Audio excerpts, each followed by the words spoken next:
Assalamualaikum warahmatullahi wabarakatuh. Selamat datang kawan-kawan semuanya di channel Ngobrol Horor. Seperti biasanya ada Biru, ada Bro Ayung di sana yang mau berbagi kisahnya ke kawan-kawan semuanya. Dan sebelum menuju ke Bro Ayung, seperti biasanya juga kami mengucapkan banyak-banyak terima kasih untuk kawan-kawan semua yang udah kasih support, udah kasih dukungan dalam bentuk apapun itu, termasuk kawan-kawan yang udah ngasih super thanks ke Ngobrol Horor. Terima kasih banyak. Baik Bro Ayung, silakan, monggo waktu dan tempat dipersilakan Bro Ayung. Baik, terima kasih Mas Biru. Aku tanya sama kawan-kawan dulu seperti biasa. Assalamualaikum warahmatullahi wabarakatuh. Waalaikumsalam warahmatullahi. Bismillahirrahmanirrahim. Apa kabar kawan-kawan ngobrol semua? Semoga semua dalam keadaan baik, sehat dan selalu bahagia tentunya kapanpun dan dimanapun saatnya. Amin. Ada kami berdua di ngobrol, ada Mas Biru dan saya yang bakal bawain cerita-cerita di ngobrol di acara ngobrol. Sebelum ke cerita, ini cerita akan berhubungan dengan cerita kemarin, Bi. Ternyata ada tambahannya. Kemarin, semalam ketemu sama Mbak Yani. Mbak Yani itu yang siapa ya? Kemarin sepupunya menikah itu loh. Oh iya. Ya, Di cerita sebelumnya ya. judulnya apa ya? Lupa. Ada manten-mantennya kali. Ya, ada yang manten-mantennya yang dia dirasuki sosok yang menari-nari itu. Yang diruat itu. Yang diruat, yang niatnya bakal menggagalin tadi ya acara pernikahan yang konon katanya mau secara gaib mau dinikahin dengan putranya begitu. Gerandong. Gerandong apa gendowor nggak tahu lah. Seperti itu kisahnya. Akhirnya berhasil menikah. Tapi semalam itu ketemu Yani ngomong begini, sepupu saya itu ada yang terlewatkan kemarin Mas ceritanya. Jadi nggak semudah itu, meskipun sosok yang saya lihat yang menari-nari itu, yang kemudian di kamar memang saya melihatnya juga seserem itu ya. Terus akhirnya ada yang nolongin kawannya bapak saya. Terus taruhlah berhasil menikah. Sebenarnya nggak semudah itu juga. Saya ada yang miss. Saya ceritain sama sampean. Jadi ketika acara pernikahan duduk pada saat jajaran itu ngadep Papangulu, bener ngadep pemulu itu kan udah diundang, bahasanya kayak udah dipanggil ya ke rumah mempelai istri. Karena akadnya di rumah. Di rumah, iya, bukan di KUA. Itu pun masih ada goro-goro Mas, ada kekacauan yang bikin seperti acara itu harus berakhir lah, jangan sampai ada pernikahan, jangan sampai ijab kabul itu berjalan lancar. Karena apa? Saat kayak gitu memang saya melihat pertamanya gitu ya, itu dari mempelai pria biasanya kan duduknya sebelah sana, berbeda dari sebelah mempelai, nggak nyampur lah sama yang cewek-cewek dari keluarga kami. Itu ada yang nerima telepon, terus sepertinya raut mukanya berubah, terus gesa-gesa, terus telepon itu itu yang terima telepon pihaknya pria. Itu ganti-gantian, jadi dioper ke sana ke sini. Akhirnya mau nyampe juga ke mempelai cowok, mempelai pria tadi. Sementara mempelai pria itu di depan. Akhirnya kayak disenggol-senggol, tapi si penghulu kan udah mulai acara pembukaannya, apanya gitu kan. Adatnya orang menikah kan bisa ada interlude-nya seperti itu. Terus saya juga dari pertama mereka datang, rombongan itu dengan berbagai bawaannya yang luar biasa lah. Mereka dari orang punya, nggak seperti kami. Gunung kayak gitu. Gunung. Ya gunung samudra di bawah semua. Semuanya. Kan nanti didaki, lautan di sebelah sini. Sama surga neraka di bawah. Iya, di bawah semua. Saya ada yang jengkel, saya nanya sama emak saya, "Ma, sampean kan lagi itu ikut ngojari atau apa ya adatnya namanya pihak cowok. Terus bapaknya yang mana sih?" Bu, kenapa nggak ikut? Bapaknya ada, masih muda. Itu nggak kelihatan bapaknya di situ, nggak ada. Bapaknya suami, ya namanya siapa, Rudi atau siapalah, atau kemarin udah disebut aku lupa. Itu nggak hadir dan diiyakan oleh bapak saya sendiri. Terus yang lain juga, iya bapaknya nang di sini, bapaknya kok nggak kelihatan. Ada apa? Ternyata dari telepon itu bisik-bisik kan nyampe ke barisan pinggir keluarga sana, nempel kan duduknya sama keluarga kami. Itu tahu perkaranya, yang nelpon itu masih keluarga juga. Bapak itu saat itu masuk rumah sakit, Bi. Jadi perjalanan dia itu nggak seneng pakai mobil, kecuali emang darurat banget. Pakai kuda nih, pakai kuda, enggak pakai motor. Kuda ini lewat sungai gitu ya. Iya, pakainya motor, pengennya agak semriwing. Ya orang keluarga, bapak mau menikahin putra satu-satunya, rada nervous, rada apa kan lumrah, wis nggak apa-apa pakai motor, yang penting hati-hati. dan mereka itu lagi pemberangkatan ya ada dalam iring-iringan. Ternyata ditahan sama bapaknya sendiri, sama bapaknya yang mempelai pria itu, dia kayak nyesek itu kayak langsung jantungan katanya. Jadi sesak, gagal nafas apa ya, langsung dilarikan ke rumah sakit yang lain, ke pesta pernikahan lah ya, ke sana. Ini melipir sendiri ke sana. Dia melipir sendiri ke rumah sakit. Itu kan kalau di daerah sana rumah sakitnya ini kebanyakan rumah sakit Islam atau mitra ke sana ya, daerah Tegalor. Nah, itu mengabarkan bahwa bapaknya ada di situ. Akhirnya keputusannya si Rudi, si laki-laki ya lumayan tepat lah bisa dibilang, karena nggak pengen ngecewain pihak seberang, dan ini untuk ngatur jadwal nggak susah. Tetap aja ngelakuin prosesi akad berhasil langsung. Gimana caranya? Ya aturannya kan jajaran. Dia tuh langsung lari ke sana karena kondisinya darurat ya? Karena sangat darurat. Terus ada penanganan secara cepat di sana, namanya orang punya kan langsung tanda tangan gitu kan, balik lagi dan jajaran atau pajang dipajang begitu kan ya. Nah, itu kami akhirnya tahu semua, dan pihak juru bicara pihak sana gitu ya, pihak cowok itu ini lumrah, wong namanya dia sering sakit. Pas kebetulan mungkin saking senengnya, bahasanya seperti itu. Tapi bapak saya lagi-lagi gelisah. Apa-apa nih, ada sesuatunya. Itu bapaknya pencerita ya, Yanti. Iya, ada apa-apanya. Nanti besok-besok ini ya, namanya kita pakai nama selebriti aja kali ya. Ini Mbak Yanti berarti aslinya Krisdayanti. Krisdayanti, iya boleh. Iya wis, seleb aja biar mudah diingat. Si Mas Rudi Salam. Rudi Salam, iya. Rudi Salam masih ada. Masih ada kayak. Kemudian lanjut ke cerita ya. Malam jajar-jajaran itu kan nyambung kan. George Rudi, ada satu lagi. Rudi banyak, Rudi Wawor udah meninggal kayaknya. Kayaknya mungkin udah. Nah, itu jajaran nyampe 3 kali ganti baju dengan prosesi yang ya macam-macam. Saya ngeliatin bapak saya gelisah, tapi alhamdulillah ternyata di luar itu ya, di luar kan ada layos itu, tenda itu sebagian sana deket-deket biasanya kan ada genset besar gitu loh untuk membantu masalah listrik itu, dayanya kan butuh gede. Genset ya. Ternyata itu ada teman-temannya bapak di sana. Pak, itu hadir Pak. Masa bapak itu nggak ngurusin itu, langsung ke sana. Hadir maksudnya siapa? Yang kemarin nulungin, Bi. Oh, iya. Kemarin nulungin, bapaknya langsung ke sana kayak laporan loh. Gawat, ini begini. Saya sempat dengar sedikit, cuman coba tuh mana bateri anak perempuan sana, nggak usah ikut-ikutan urusan orang dewasa begitu kan. Saya agak tenang, wis kan. Nah, itu acara sampai malam itu kalau jajar-jajaran udah selesai, kemudian ditinggalkan sama pihaknya cowok, ditinggal. Nah, itu beres-beres yang macam-macam lah, yang namanya ubi rampe, ini bawaan-bawaan kan disingkir-singkirin. Nah, ternyata si Lina sendiri, saudara saya kan ikut-ikutan ya, karena dia udah lega ya, bombong begitu bahasanya. Dia ikut beres-beres, tapi kok suami saya di mana? Gaduh lagi, dia kayak merasa dihianati atau apa. Jadi keluar rumah nggak bilang-bilang, si Rudinya nggak bilang-bilang. Ternyata Rudi itu menemui bapaknya itu tanpa permisi sama keluarga, sama istrinya sendiri. Ya mungkin alasannya karena nggak mau bikin panik atau apa. Tapi kan tetap menurut sini kurang tepat. Lina itu akhirnya si mempelai cewek itu mengalami kejadian kedua, karena memang itu sih pendapatnya bapak saya terus sama teman-temannya. Orang yang sok pikirannya banyak terus marah apa itu kayak ngebuka celah untuk makhluk-makhluk itu mudah datang loh. Apalagi badannya udah biasa disurupi kayak gitu, udah biasa kesurupan. Dia itu untuk kali ke berikutnya saat itu juga mau maghrib, wah kesurupan lagi mas, geger kabeh. Padahal ya tamu kan ada yang kondang-kondangannya itu belakangan, terus yang lain juga masih banyak. Itu ngamuk kayak dilempar-lemparin semua. Saya sayang ya kalau yang kayak bahasanya kulkas apa ditanggurin apa, camprak-camprak kabeh katanya. Nah, saat itu.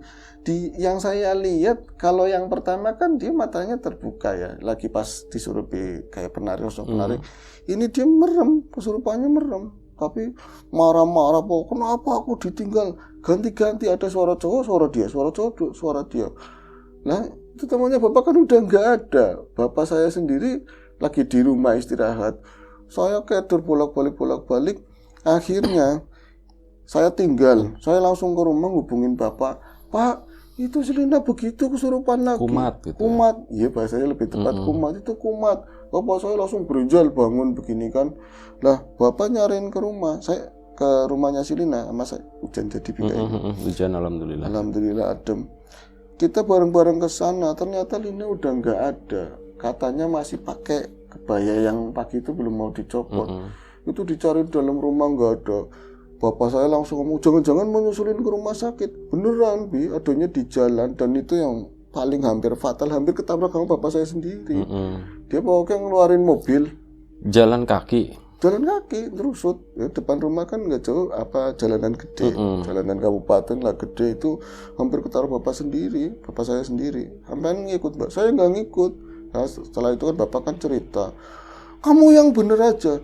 Katanya, wong dia nyebrang kayak mau nyari tumpangan ke arah rumah sakit, mau naik apa gitu ya, tapi posisi mata emang terpejam, nyebrangnya terpejam, kayak di luar kendali. Bapak saya kayak improv, yang penting bocah dimasukin kunci, mau di dalam mobil berantem kayak mau ada apa, yang penting gagian saya bawa ke rumah sakit. Saya cepat-cepat bawa rumah sakit, kan udah dapat alamat rumah sakit mana, udah sana selesai kan, nyampe di rumah sakit biasa lagi kayak orang yang nggak ada apa-apa gitu loh, cuman ngambeknya seorang istri yang manja, kenapa sih mas mau ngomong-ngomong, aturan kan aku bisa nemenin, kayak gitu kan. Bapak saya kiprimen sih. Tapi saat dia itu nemuin orang tuanya yang baru itu ya, mertua yang baru, terus ngomong manja-manja sama suaminya, bapak saya sempat melihat ada sesuatu yang ganjil. Mana ada di rumah sakit itu ada kendi, Bi. Ya kalau misalnya dukun bayi ada kendi lumrah ya, buat wadah hari-hari atau apa, kendi yang buat hari-hari. Masih kalau kendi-kendi yang dijual buat wadah hari-hari itu biasanya warnanya cerah kan, oranye cerah. Itu kayak udah kendi yang lama. Udah buluk bener, lebih ke ada apa ya, kerak-kerak seperti itulah bagian luarnya. Bapak saya memperhatikan kok di bawah ini bangsal rumah sakit yang buat tiduran bapaknya itu kok ada kendi, ada kembangnya, kerembiang kayak gitu. Mau nanyain, ya bukan ranahnya karena ini kan keluarga seberang, takutnya tersinggung atau apa. Nah, bapak saya itu biasanya kalau apa-apa itu ngomongnya ke saya, padahal saya nggak ngerti apa-apa. Loh Pak, waktu itu sampai nanyain ke siapa Pak? Saya itu akhirnya nanyanya ke Rudi juga, yang udah jadi keluarga kita kan. Rud, mana sih sebentar, mau ngomong sebentar. Dua udut gitu. Iya, ada rokok enggak? Rolling rokok Pak, no smoking. Iya, no smoking di rumah sakit. Enggak nanyain kendi. Rud, yang bawa itu siapa? Bapak jatuhnya kena malu. Itu enggak ada, Bi, di bawah itu enggak ada. Hilang. Baru persen hitungan lah ya. Cuman manggil Rudi doang, ditarik begini. Udah enggak ada kendi. Om, emang ada apa Om? Enggak apa-apa. Itu maksudnya kalau cenderannya lebih ini kan nggak terlalu sesek badannya, improvnya seperti itu. Bi. Akhirnya Rudinya geser lagi kayak mau benerin ini infus, ada lagi kendinya, Bi. Diucok-ucok sama bapak, aku salah ngeliat, aku sih ngeten apa gimana? Apa jangan-jangan aku kebanyakan main sama mbah-mbah atau gimana jadi ketularan bisa ngeliat beginian. Wis kan akhirnya saya nungguin di luar, kata bapak saya, maksudnya bapak saya nungguin di luar. Dihitungin tadi sempat ngitung, berarti di dalam itu yang si sakit, ibunya si Rudi, terus bapak saya, terus satu lagi omnya si Rudi, berarti kan cuma 5 orang. Kok ada orang keluar masuk, mukanya muka-muka bukan itu, Bi. Banyak dokter ya pakaiannya begitu, ya kan cuman duduk di situ lah, nggak jauh dari tempatnya dia berdiri. Kok banyak orang riwa-riwi, kayak nggak mau ngapa-ngapain dan nggak bawa apa-apa gitu. Cuma mondar-mandir, lebih tepatnya di dalam itu kayak bukan kamar pasien tapi kayak koridor begitu loh. Jadi kok lewat mira-mira-miri, gimana pada apa, mau ngapain? Bapak saya penasaran lagi, sepi-sepi aja, dan kendi itu ada lagi di situ. Kendi itu ada lagi, akhirnya ditarik si Rudi. Rud, kamu katanya. itu rokoknya di luar gitu kan. Terus nanya ya, Rud, tadi yang bolak-balik masuk ke dalam siapa? Enggak ada om, kami itu rapat, ditutup. Iya ya, saya aja tadi ngetok-ngetok masuknya, tapi dalam pandangan bapaknya Yani itu kebuka, orang mondar mandir bebas biasa dan nggak bawa apa-apa. Aku kata bapak saya itu di situ bingung banget, akhirnya mau nggak mau diceritain sama si Rudi. Kejadiannya saya yang lihat begitu. Akhirnya pas bapak kayaknya udah lelap, bapaknya si Rudi udah enakan, terus ada keluarga yang jagain. Malah Rudi yang disuruh pulang sana, kasihan istrinya, siapa tahu malam pertama atau apa. Mau nyobain padahal kan dapet. Nggak tahu kan keluarga. Pada ludah gitu. Enggak terus. Enggak. Kan terus, baru ketemu. Akhirnya pulang. Nah, di dalam mobil bapak saya yang bawa mobil, mereka duduknya di belakang semua. Diangkut begini ya. Iya. Dinaikin di sini. Dinaikin. Hujan tambah gede, alhamdulillah. Bapak saya ngerasa mobil ini ya mobil sekarang.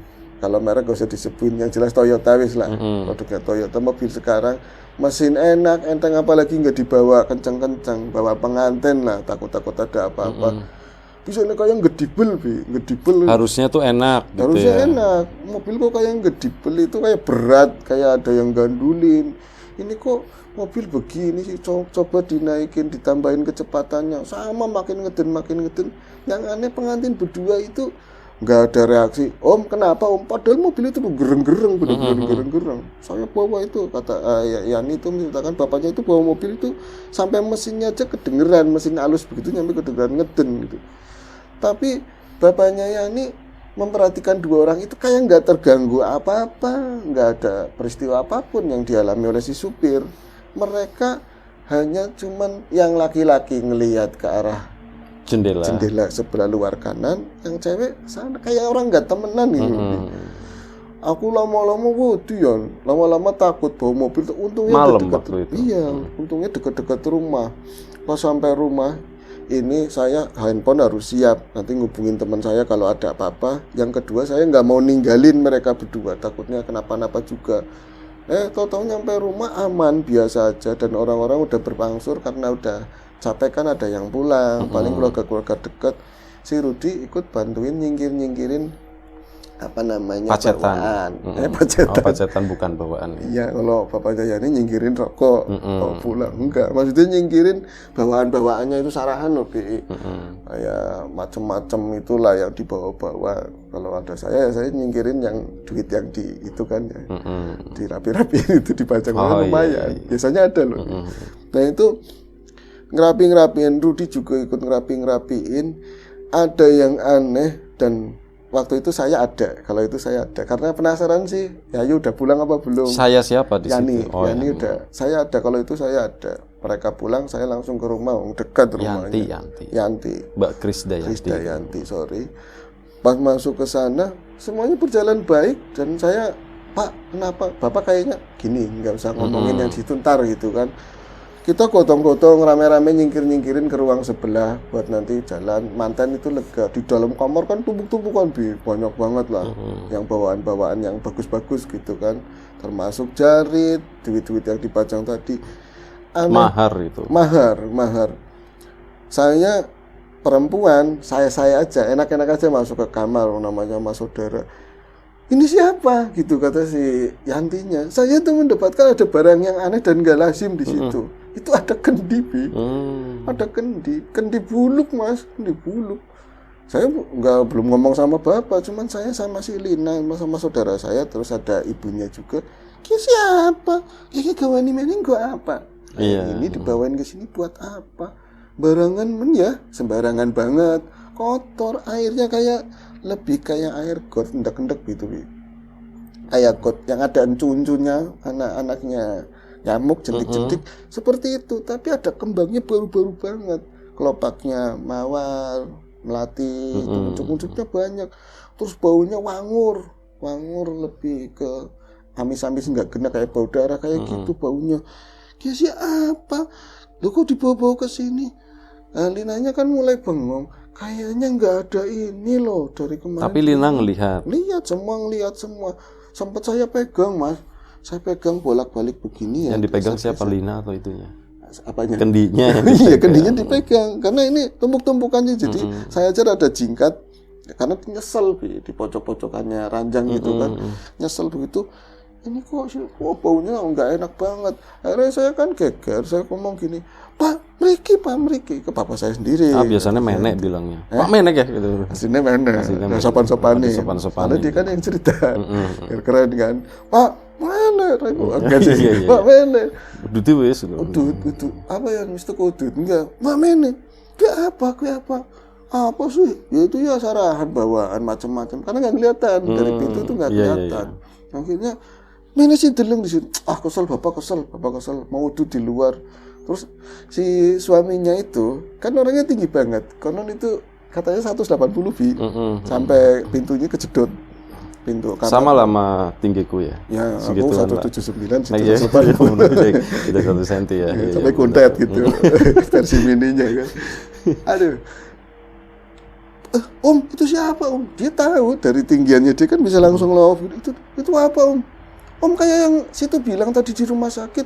Bapak saya langsung bangun. Dia masih di ruang tengah ya, duduk. Maksudnya apa Ruth? Pak saya kayak gitu orang tegal. Maksudnya apa Ruth lah? Kayak gitu kan. Anak kendi Om, ada kendi yang sampean cerita di rumah sakit itu. Masa sih? Orang mungkin, nggak mungkin. Saya lihat Kak di sana, cuman saya lihat. Pak beneran diyakinkan oleh saya. Bapak saya akhirnya kayak wong penasaran, sopannya hilang, yang namanya bawaan itu disingkir-singkir, bapak saya badannya gede. Per ada yang dilemparin ke kasur sampai Lina aja ikut jerit-jerit. Om kenapa sih? Wah penasaran banget bapak saya diusuk. Astagfirullahaladzim, iya ada kendi itu. Kierut, kendi ini. Sing mau nang kana sih gitu. Malah kendi buang saya, cuma nggak ngomong kayak gitu. Terus primen Om, ya. Bapak saya nelpon ke temennya, nggak diangkat-angkat. Mungkin ya lagi capek atau apa, nggak ngerti, nggak diangkat-angkat. Om, pindahin aja ya. Wis mana lah. Aku tak kayaknya mikir, orang wani, aku nggak berani mindah. Cuman kendi begitu kata si Rudi. Paling kendi begitu. Siapa tahu keluarga sini ada dukun pengantennya, punya dukun penganten kali. Iya apa ya? Coba delih, dipindah. Kendi ukurannya yang buat tadi ya. Plasenta ari-ari kecil banget mini. Rudi itu badannya gede tinggi, nggak kuat ngangkat kendi katanya. Sampai saya bisa guyonan, dia itu nyampe bocah-bocah macam-macam. Itu saya bapak gitu nggak percaya ini bocah main-main atau gimana. Kamu ayo diangkat semua keluar. Om umum astagfirullah tuh keringat itu nggak kuat ngangkatnya. Dutisit ngono ya. Dutisit nggak kuat. Dicintain masa sih Mbak? Iya Mas. Emang bener kayak gitu ditawarin udut? Enggak ya. Maksudnya bener itu kendinya nggak kuat diangkat. Nah dia angkat sama saya digoyangin geser. Tapi diangkat begini emang nggak kuat, saya juga nggak kuat. Bapak saya badannya gede nggak kuat. Rudi itu kayak kemakan emosi gitu loh. Kayak cuman dia nggak biasa ngomong kasar, biasanya kan kerja di luar negeri. Ini ngomongnya mungkin kasar ala sana, gimana gitu kan. Itu ngomong nyeracok begitu kayak emosi, dia tuh dipaksa-paksa sampai madal-madal ditarik-tarik. Itu juga harusnya kan pokah ya, pecah gitu. Itu enggak. Akhirnya di sekian kali dia berusaha, ada sebuah dorongan yang kencang banget, mungkin dari arah kendi atau dari dalamnya itu nabrak dadanya si Mas Rudi. Mas Rudi itu kepental sampai keras banget itu ke tembok. Dan orang-orang itu ada bapak saya, bapak apa dulu ikut kanuragan atau apa ya, badannya gede, refleksnya bagus banget pas waktu itu, bisa langsung ngeles dulu, nabrak tembok. Itu kayak jatuhnya kayak Tom and Jerry. Kalau lagi kayak gitu kan langsung blewer. Umbel. Bukan. Ingus. Bukan, yang keluar itu apa? Darah. Bukan. Iler. apa ya, urap. Urap. Habis itu sih ya kan, mantan kan biasanya ada urap yang dimakan. Enggak, itu darah sama ya makanan semua keluar dari sini, nyampur-nyampur lah kayak gitu.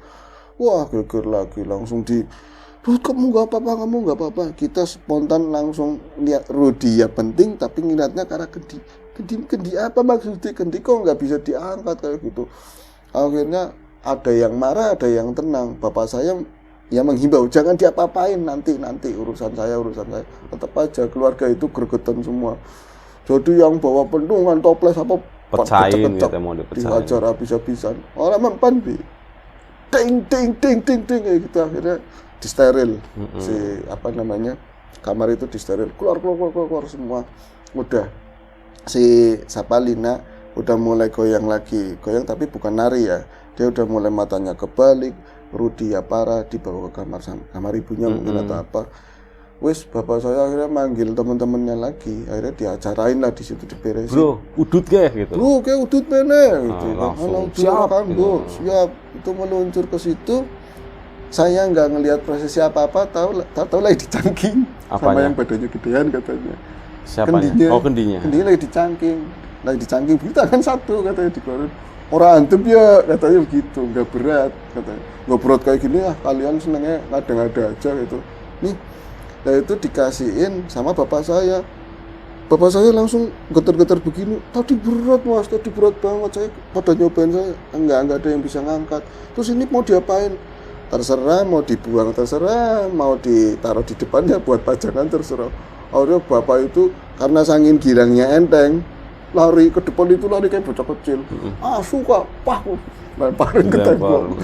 Dan itu selesai di situ acaranya mas. Saya itu bombong banget dan Mas Rudy bisa kembali rada pulih lah.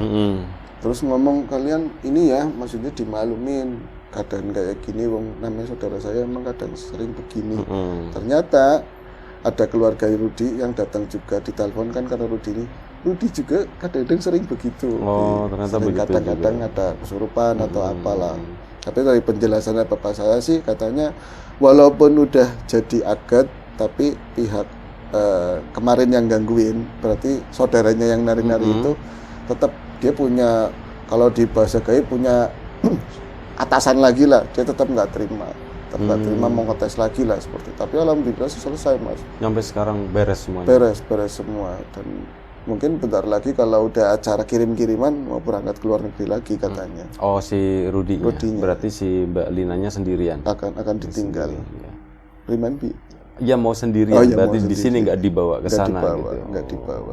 Kayaknya harus berangkat sih. Cuman prosesi itu kan lama, kirim-kiriman kan. Ini kejadiannya tuh kapan ya Bro Ayung? 2 hari yang lalu. Kejadiannya 2 hari yang lalu. 2 hari yang lalu. 2 hari berarti baru banget ya? Baru banget kejadian itunya. Maksudnya saya dapat ceritanya 2 hari yang lalu. 2 hari yang lalu. Kalau misalnya kejadiannya kan setelah nikah malamnya persis. Enggak, sorry. Tahunnya kapan ya? Kemarin lupa soalnya. Apanya? Tahun ini. Tahun pernikahannya masih di tahun ini ya berarti. Iya, ya? tahun ini. Bukan di tahun 80 90-an kayak itu enggak ya. Berarti ini masih grace banget lah, masih grace banget. Ya dapat izin juga. Akhirnya kan ketemu sama bapaknya Yanti. Om boleh dibawain harpe wis, tapi aran jangan loh. Iya. Nama jangan. Mending udut gitu ya. Mending udut. Oke. Berarti udah ya normal semuanya ya. Alhamdulillah. Baik, selamat buat siapa Mbak Lina sama Mas Rudy ya. Namanya disamarkan tentunya. Oke, terima kasih banyak. Itu aja ya Bro Ayung ya. Di luar lagi hujan, alhamdulillah. Doa terbaik dari kami untuk kawan-kawan semuanya, dimudahkan segala sesuatunya, termasuk kemudahan dalam hal rezeki. Yang sakit segera diberi kesembuhan, yang sehat tetap jaga kesehatannya. Sampai jumpa di episode selanjutnya ngobrol horor, jaga kesehatan kawan-kawan semuanya. Bro Ayung terima kasih, kawan-kawan di rumah juga terima kasih. Assalamualaikum warahmatullahi wabarakatuh.